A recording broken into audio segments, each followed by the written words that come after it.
절세 훈남 이상욱 세무사님을 모시고 세금 이야기를 한번 해볼까 하는데요.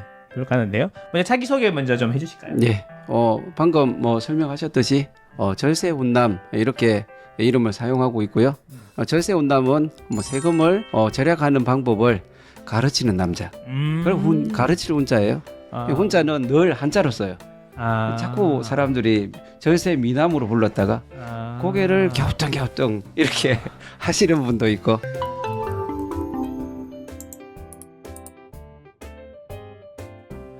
사람이 평생을 살아가면서 피할 수 없는 게 두 가지가 있는데 네. 하나는 죽음이고 네. 그 다음이 세금이다. 네. 이 벤자민 플랭클린이라는 아저씨가 얘기했더라고요. 네. 100달러짜리 지폐에 나오시는 분. 네.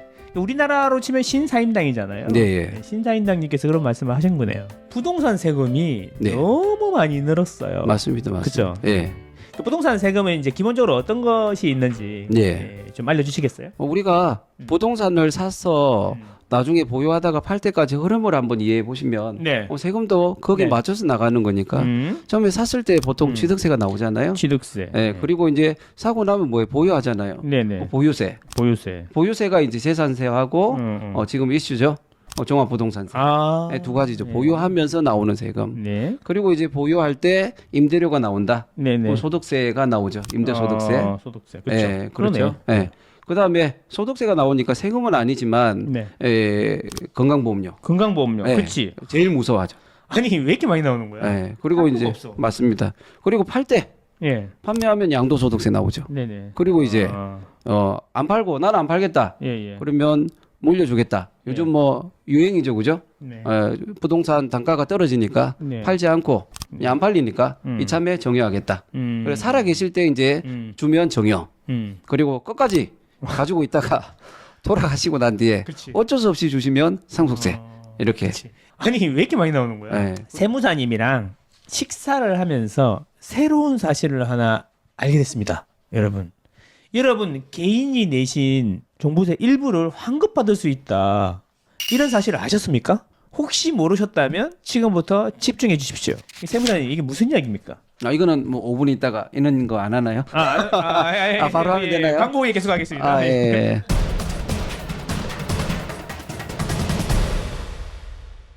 그게 뭐냐면요. 네. 종부세를 납부를 한다는 건 뭐 주택을 가지고 계신다는 뭐 대부분이 그렇잖아요. 물론 네. 뭐 상가도 종부세가 나오고 토지도 나오지만 이제 우리는 주택이니까 네. 주택에 대해서 종부세가 나온다는 건 주택 임대 사업을 하시는 거죠. 그렇죠. 그렇죠. 네. 그래 임대 소득에 대한 세금이 계산이 되잖아요. 근데 우리는 다 전세라고요. 전세죠. 그러면 뭐예요? 수익은 없는데 네. 비용은 종부세만큼 나왔잖아요. 그렇죠. 간주 임대료 이런 게 있긴 하지만. 네, 그렇죠. 그러면 세금 계산하는 원리가 그랬잖아요. 수익에서 비용을 빼면 소득이 나오는데 그렇죠. 종부세가 워낙 크기 때문에 마이너스 소득이 나오잖아요. 그렇지 않습니까? 이미 그러고 있죠. 예.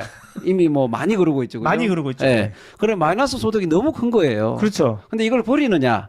아니라는 거죠. 이걸 활용할 방법을 찾아보자. 그래서 이제 보니까 내가 근로소득이 있는 거야. 근로소득. 예. 그래 아까 고소득자는 막 1, 2월 달 급여가 막 뭐 없을 정도로 세금을 더 내야 되잖아요. 그렇죠. 그럼 그 근로소득하고 마이너스 주택임대소득하고 합해버리는 거죠. 예. 그러면 근로소득이 줄어드는 거잖아요. 그렇죠. 결과적으로는. 그러면 줄어든 만큼 세금은 돌려받아야 되죠. 근데 고소득자는 세율이 45%막 이렇잖아요. 그렇죠. 그럼 45% 소득이 줄어드는 거죠. 종부세 낸 거에서 45%가 그렇죠. 빠지는 거네. 그럴 수 있죠. 환급이 될 수 예, 있고. 종부세 45%. 근데 건강보험료도 줄어들잖아요. 근데 나는 건강한데 보험료가 왜 자꾸 올라가는 거야? 그렇죠. 근데 그거를 이제 우리가 5월 달에 네네. 뭐 네. 다소 뭐 미진한 점이 있어서 뭐 전달을 못 했을 수도 있지만 그러니까요. 적극적으로 이 단톡방이나 이런 데 올렸다고요. 네, 맞죠. 그래서 맞아요. 궁금해 하셨던 분들은 전화 와서 몇백만 원씩 환급 받으신 분들도 있어요. 예. 예, 그래서 하신 분들은 하셨는데 모르시는 분들은 뭐 모르고 넘어가셨을 수도 있다 충분히. 이번에 네. 안 하신 분들이 있을 거 아니에요. 예. 그런 분들은 방법이 없어요?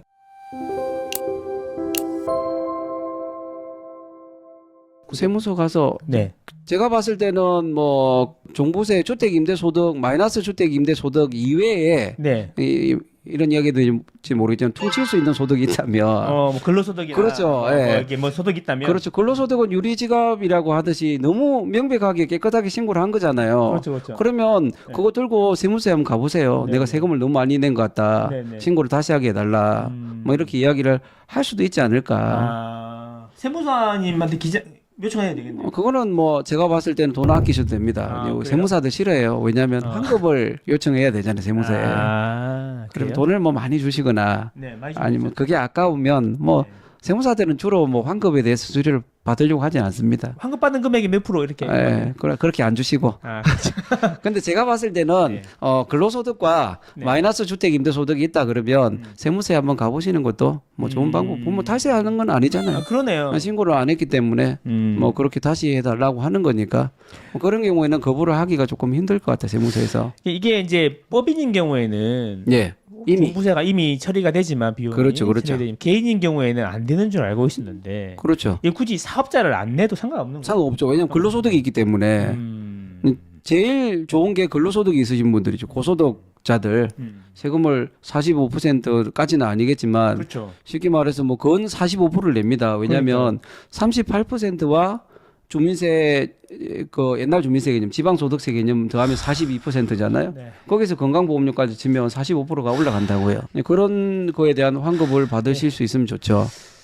여러분 이런 방법이 있었답니다. 예, 알아보시고 혹시 환급을 못 받으신 분이 계시면 종부세를 많이 내신 분 종부세를 중에서 많이 냈는데 예. 예, 환급을 못 받으신 분이 있다면 한번 알아보시는 것도 괜찮을 것 같은데. 그렇죠. 예.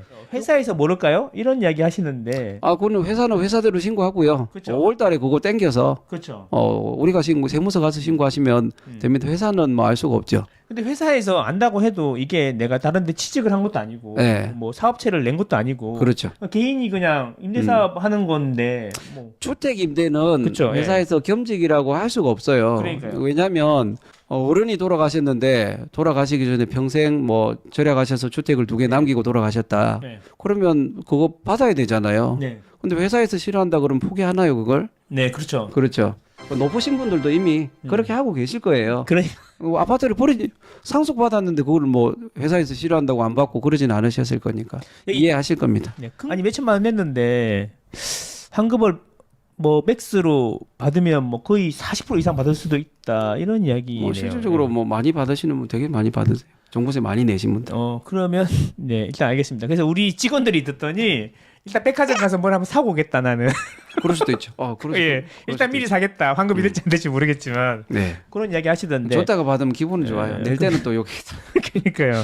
이게 되게 중요한 포인트인데 모르시는 분들이 많으셔가지고 저희가 안내를 해드렸습니다. 내년 뭐 5월달 되면 또 모르세요. 그러니까요. 공지 올리겠습니다. 내년 5월달에. 그 링크를 이렇게 네. 뭐 이렇게 만들어 놓으신 거 있어요? 작성해 놓으신 거? 없어요. 그냥 말로 하면 돼요. 말로 알겠습니다.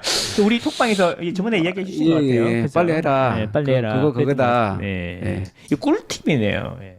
이런 걸 꿀팁이라고 하더라고요. 꿀팁. 이게 꿀팁이 예. 이제 시기가 안 맞으면 모르는 거예요. 아, 내년 5월달에 그러니까. 돼서 또 들어야 환급 뭐 이때 내놓은 돈을 뭐 이렇게 받아갈 수 있다 그러면 적극적이시죠. 또 희소식이 하나 있더라고요. 내년 종부세는 좀 많이 줄어들 전망이다라고. 뭐 공시지가가 뭐 그때 며칠 전에 뭐 관련 부서 장관님께서 네, 네. 공시지가를 시세의 90%로 예측하는 건 그건 너무 말도 안 되는 소리다. 그렇지. 왜냐하면 지금과 같이 시세가 내려갔을 때는 어떡할 거고. 그러니까. 그렇죠. 그래서 대폭 차이가 나게 하는 거는 맞다 이렇게 이야기를 하셨고요. 네, 네. 그분이 뭐 담당자시니까 네. 내년 뭐 공시지가 발표할 때는 공시지가를 굉장히 많이 낮출 것 같다. 그렇죠. 그게 되면은 종부세가 종합부동산세가 줄어들 확률이 매우 높다. 뭐 공시지가 기준이니까 기준시가 그러니까. 기준이니까 그거는 충분히 많이 내려갈 거라고 생각을 하고요. 원래 60%였는데 이게 지난 정권에서 100%까지 맞춘다 그랬었죠. 그게 이제 처음 발표했을 때 네. 이게 80%에서 매년 5%씩. 80%에서 매년 5%. 네, 그래서 100%까지. 공시지가는 시세의 60% 정도 맞는 거고 그 공시지가에서 일정 금액을 빼고 세금 계산했거든요. 그렇죠. 예. 그게 이제 80%에서 이제 공시지가의 100%까지 올라갔다. 그러니까. 그 이런 이야기 있었죠. 뭐 집값이 이렇게 10억 하던 게 막 지금 반토막 났다고 막 대서특별하고 있던데 그런 경우에는 공시가격보다 훨씬 집값이 쌀 수도 있는 건데 네. 그래서 차이가 많이 나야 된다. 맞습니다. 오를 때는 그렇지만 내릴 때는 네. 어떡할 거냐. 그래서 이제 막 그런 얘기 있더라고요. 뭐 채산세 이런 거 산정할 때 우리는 이제 가격을 매년 공시되는 걸로 하잖아요. 네. 그 영국이나 뭐 독일은 뭐 우리나라보다 훨씬 세율이 세다 뭐 이런 이야기 하던데 알아봤더니 영국이나 독일은 뭐 1930년대 그때 기준으로 하고 뭐 그러더라고. 네. 이게 업데이트하는 게 아니라 옛날 가격 기준으로 하더라고요. 이게 세금이 예측 가능해야 되니까. 네. 그리고 미국 같은 경우에는 자기 살 때 기준으로 하더라고요. 네. 그 위에 오른 건 내가 잘못한 게 아니니까.